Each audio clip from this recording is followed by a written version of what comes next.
So in this tutorial we're going to have a look at using the mold analysis tool in Creo, and if you've been creating your model of your part file in the modeling tab, in order to get into the molding analysis extension of Creo, you have to go into the applications tab, and it's a button in there that you should just be able to click on to activate. When you do click on that, the model analysis tab will appear on the left hand side, and it will be active, so you can see all the options that are available in there. Now what we have to do is we have to perform a few steps and make a few decisions to set up our analysis. So those items are included on this analysis setup section of the ribbon. And then when we've run the analysis, or several analyses, if we want to run different variations, we can then look at the results that those analyses have created. So that will be on the results section here. And then when we've done all that, if we want to save that setup, we can do that over here on the left hand side. So we have the option of saving the analysis project. So when you create these analyses, they don't save all the results when you just save the Creo file. You have to specifically save the project file from the mold analysis toolbar. But we'll get to that once we've run an analysis. So we've got this box as an example. I'll include this box so that you can download it and do the exact same steps that I'm doing. So the assumption is this is some kind of plastic that's been injection molded, and at this point in the design process, a decision hasn't been made as to where the injection points are going to be on this design, and also the design is open to change at this point. So because these tools are included in the CAD system, the assumption is that the person using them won't be a injection molding expert. They're more likely to be a CAD designer or a CAD based engineer. So these tools just allow a very early check in the design process to see whether there's any areas that can be changed with a bit of a redesign of the part, and just to catch these problems earlier. Rather than leaving them till the part is almost finalized and then allowing a molding expert to run a more thorough analysis on it, because obviously that would incur more cost. It's much easier to catch these problems earlier on. So yeah, with all that being said, we're going to get into the analysis setup now. So one of the first decisions that you're going to have to make is what polymer, what injection molded material are you going to make this part from. So you set that up in the materials button here, and you can see, if you have a little browse around, there's a very large library of industry standard materials in here. So these are included with the mold analysis tool. Obviously there's common things like ABS, polypropylene is in here as well. There's items that have chopped fibers in there, so essentially a composite material. You can work with those as well. So let's pick a polypropylene material for this example, so polyprop, and it doesn't really matter which one of these we choose. Let's choose this one here. And when we select our material from the list, you can see that the tab on the right hand side lists a few material properties or process condition properties, and what these relate to is how hot is the material going to be heated to before it's injected, what temperature is the mold going to be maintained at. Now these standard settings in here, these normal settings, are what the system will input and run our analysis based on. Now we can go in and change those if we see problems that maybe could be corrected by increasing the melt temperature. Then we can come back in and change those default values. But as default, the system will take the values that are included in the material data and it will set up our analysis using those values. So it's trying to make the job as quick and painless as possible. So let's OK that material. The next thing that we're going to address is where do we want to inject the plastic on our design. So these are known as gates. So you'll have channels machined within the mould where the plastic flows down, and then from those channels the plastic will go through what's known as a gate to enter the actual mould cavity itself. Where you place these gates and the quantity of gates that you have has quite a large effect on a lot of the properties that you're looking for in your analysis results. So things like weld lines and air traps, the overall moldability of the part, the location and the quantity of the gates can have quite a large effect on that. So if we click on the little drop down below gates, there's two main options that you can place the locations of your gates. One is just to simply click on the surface of the part, so that would be the gates option. So we'll just have a little look at how that works. So let's say I want to place a gate somewhere in the center of this face. I can click on add there. The system's now saying to me select a location on the part, so it's saying select one item. Click in the center there and you can see there's a little small arrow just indicating where that gate is. The system then asks me what is the diameter of that gate. So as that gate enters the mould cavity, it's assumed it's a circular cross section, and it's just asking me what is the diameter of that circular cross section. So you can change that as you require.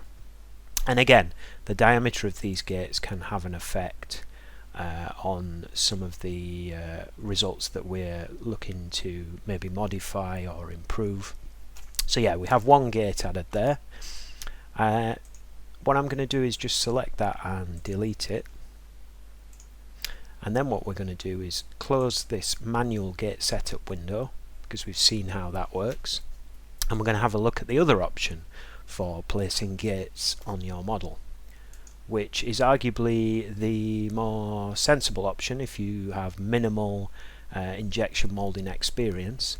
And this is that we can let the system perform a little pre-analysis check, and it can suggest the most suitable gate location for us. So there's a little bit of setup that's required here. So if I rotate the part round, you can see on this part it has the part default coordinate system in the center there, and the implication is that this mold will split in a positive Y direction. So you can see that positive Y is facing upwards. So what you may have to do, if it hasn't pre-selected it, is click on this reference coordinate system box, select the reference coordinate system that you want to use for your direction of mold separation, or pull direction as it's called up here. So we'll select that coordinate system. Then we'll tell the system what direction is this mold separating in. It's separating in positive Y. So you can see there's all the axes in positive and negative directions there, positive Y.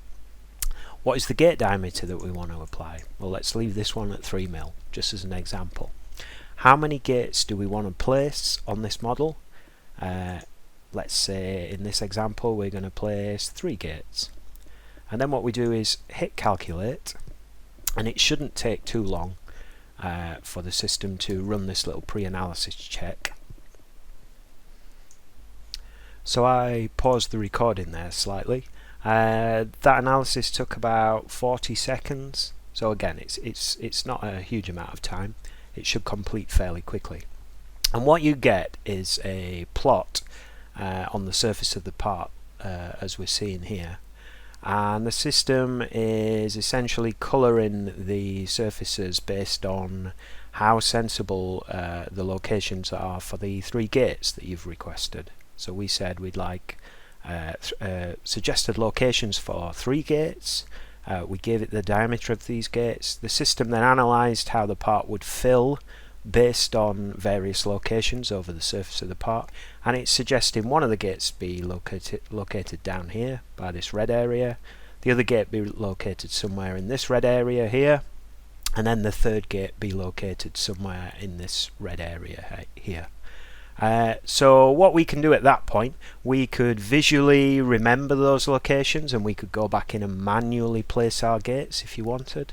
But if you just click on OK here, you can see the system is going to add those gates automatically.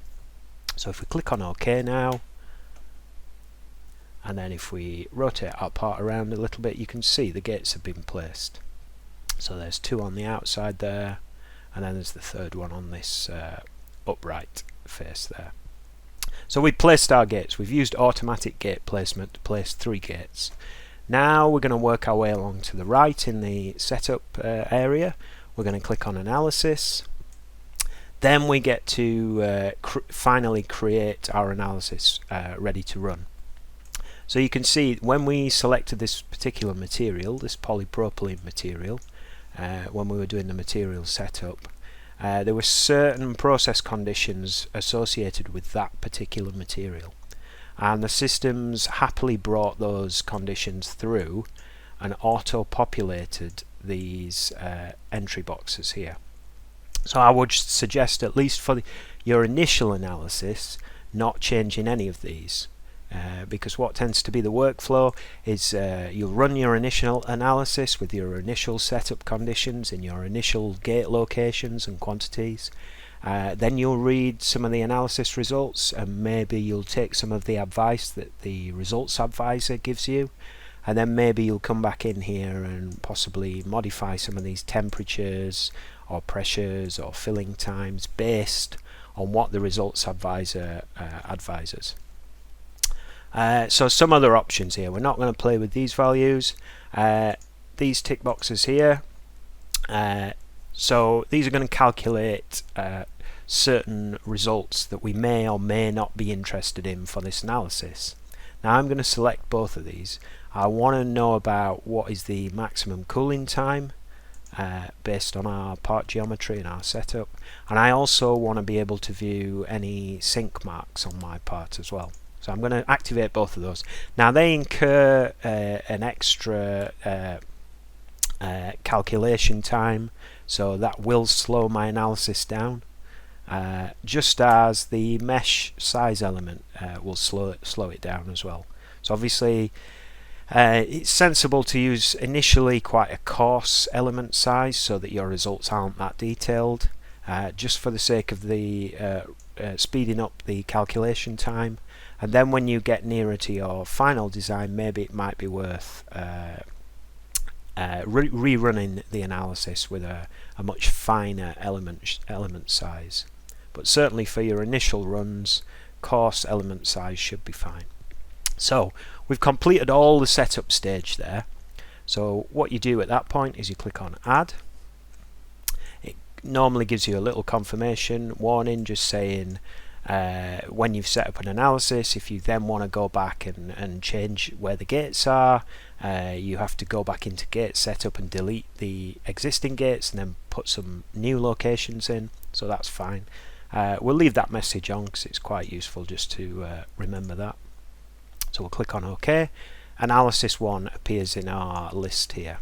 So maybe at this point I might double click on analysis 1, because I don't just want a generic name in there. Maybe I'd call it 3-gate setup, just so that if I vary the number of gates in other analyses, I can identify them easily. So click on OK there, and then in order to run this analysis, all you have to do is click on the tick box there and click on Run Analysis. Now before we do that, this can take a reasonable amount of time, anything from 10 to 15 minutes, maybe even 20 minutes. So what we'll do now is we'll just pause, we'll run this analysis, and then we'll come back in when the results are completed. One last step is, as you click on Run, the system quite wisely prompts you to save your project. It's probably a good idea to do that at this point, so we'll click on Yes. saves the file onto the hard disk, and then you get this analysis monitoring window where you can watch the system going through all the steps that it requires to complete one of these analyses.